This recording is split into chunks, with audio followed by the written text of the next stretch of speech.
Nací en Maipú, nada que ver, un pueblito antes de Mar del Plata. Bueno, parte de mis hermanos nacieron en Mar del Plata, yo fui el único que nació en Maipú. De ahí ¿A cuánto de Mar del Plata es eso? Uy, creo que 100 kilómetros o un poco más. No podías merendar en Manolo. No. Ese es el pueblo de la amistad, lo cual me hace sentir bien. Qué lindo. Solo nací ahí, pero después me trajeron para Ramos Mejía. Así que ahí a partir de los 3 años crié en Ramos Mejía, en Lomas del Mirador.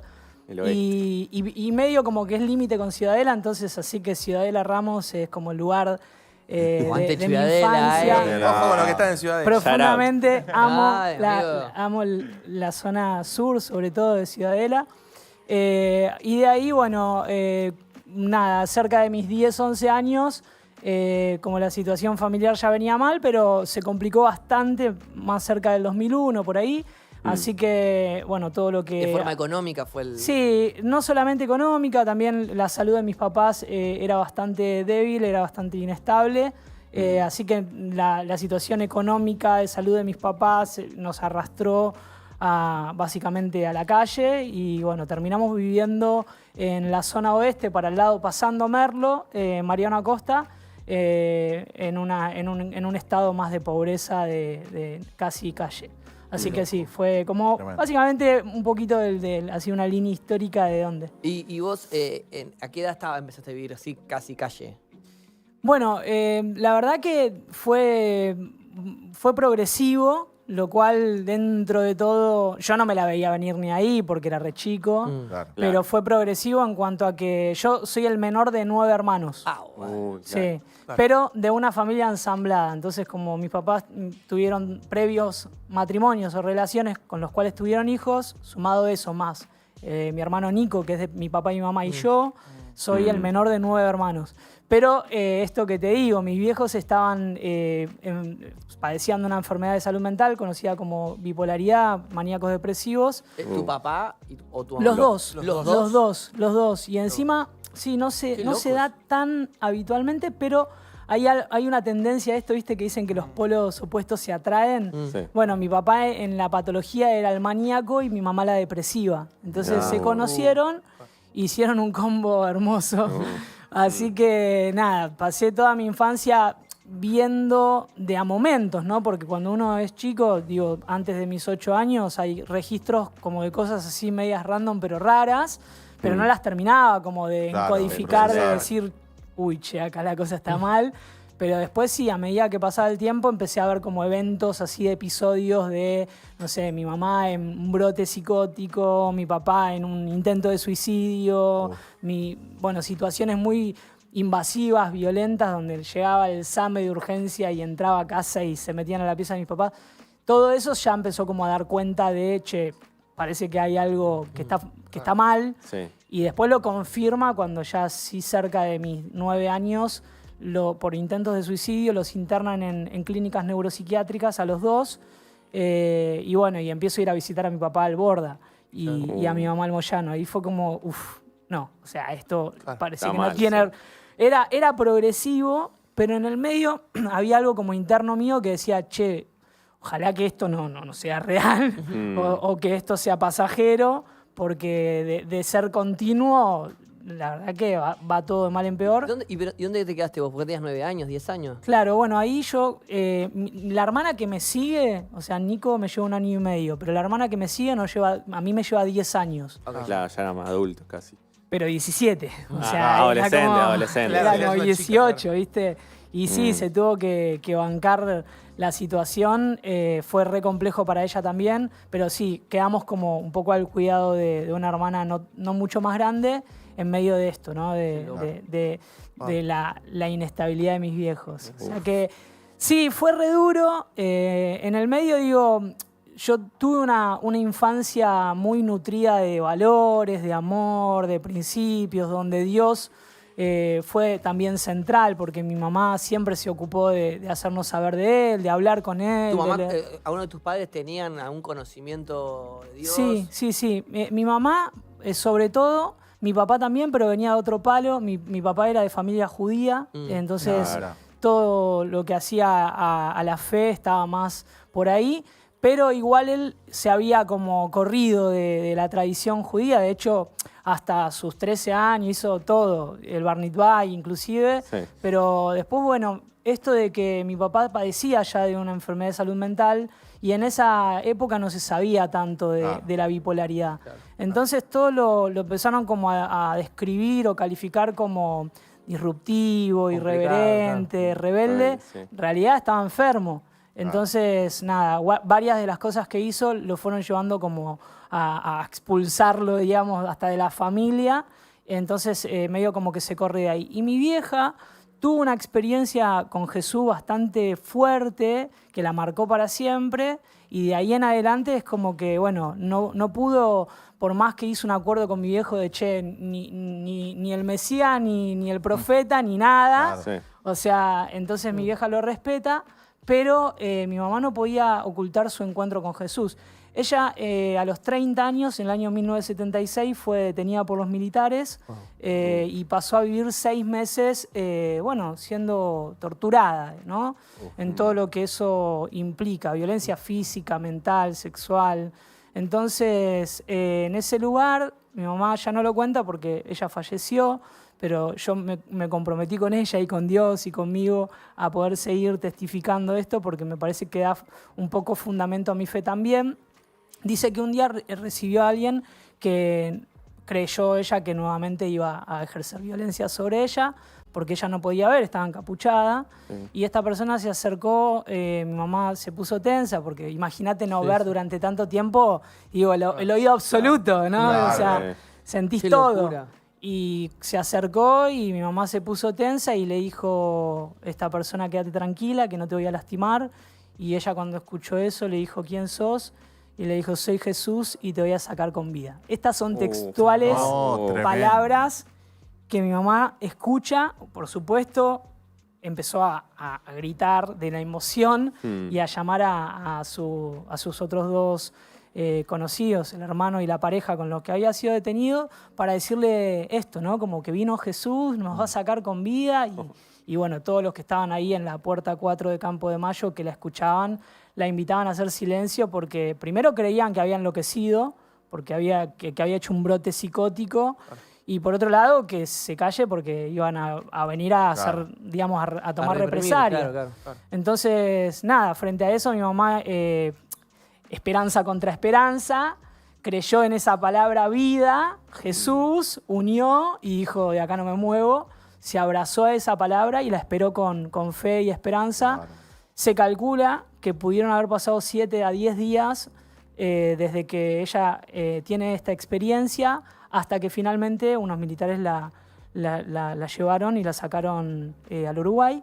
Pero que, nada, lo loco de esto es que también mi mamá dice o decía que durante esos 7, 10 días ella sufrió exactamente las mismas situaciones durante todos esos meses. O sea, nada cambió, ¿viste? Y esto siempre lo destaco porque muchas veces Dios, Jesús, el Espíritu Santo te da una palabra de algo que quiere hacer con vos, pero el escenario no cambia, ¿viste?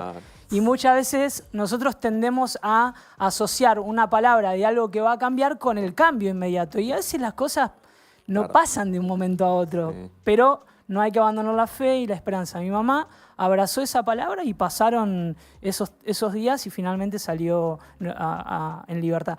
Y de ahí en adelante, imagínate, semejante experiencia, no había amor, no había acuerdo, no había nada. Mi mamá le predicaba hasta las piedras, pero siempre respetó a mi papá.